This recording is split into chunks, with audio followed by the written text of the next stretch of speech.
Hello students, welcome to Steno Buddies. The dictation will start in 5 seconds.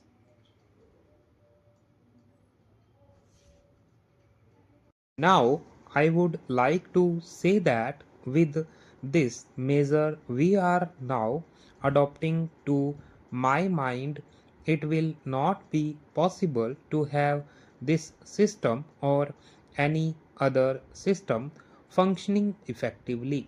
The number of clauses that we have included are so restrictive and rigid that it will not be possible for any system to function in this country. If at all it is able to function, it will be able to function with a lot of difficulties.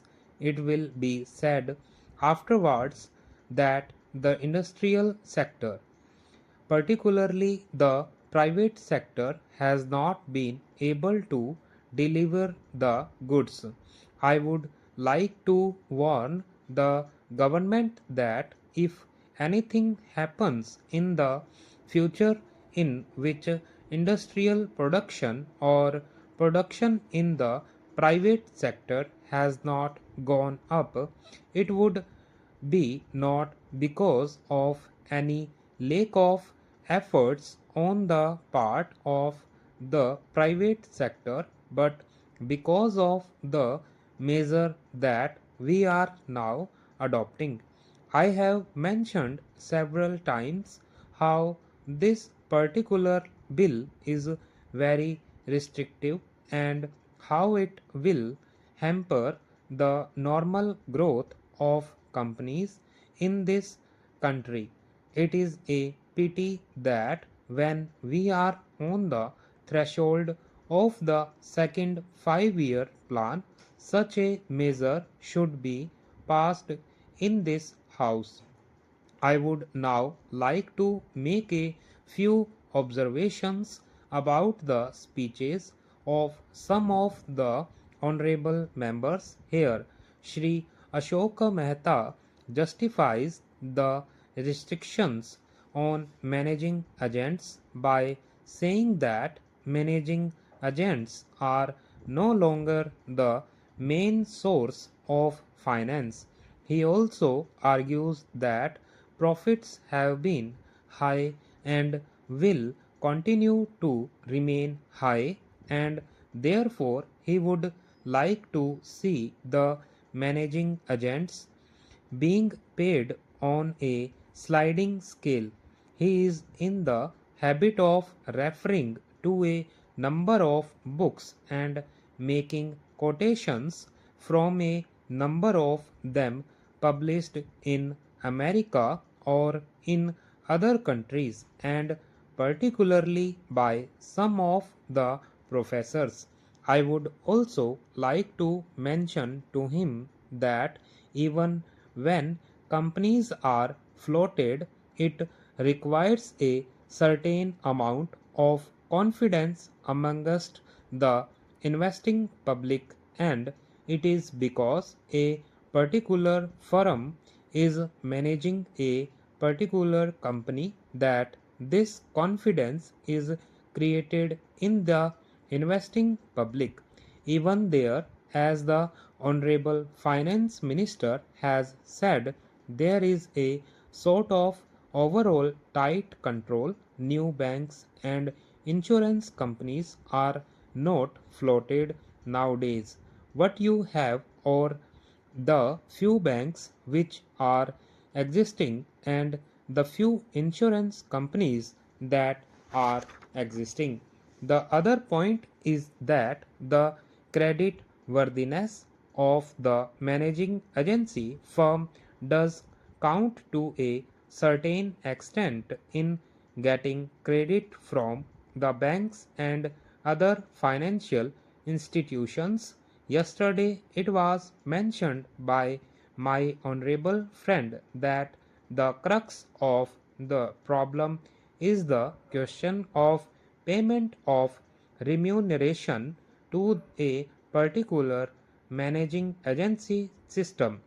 He said that In this bill, a definite encouragement has been given to the alternative type of management, namely the managing director or the manager, where an individual has been permitted to take 5%, while in the case of the managing agency, it has been permitted to take about 10%.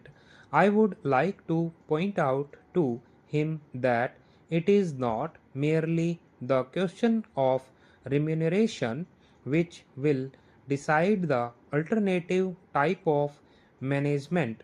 The remuneration is not a very important thing unless and until you allow a certain amount of flexibility for any system to function.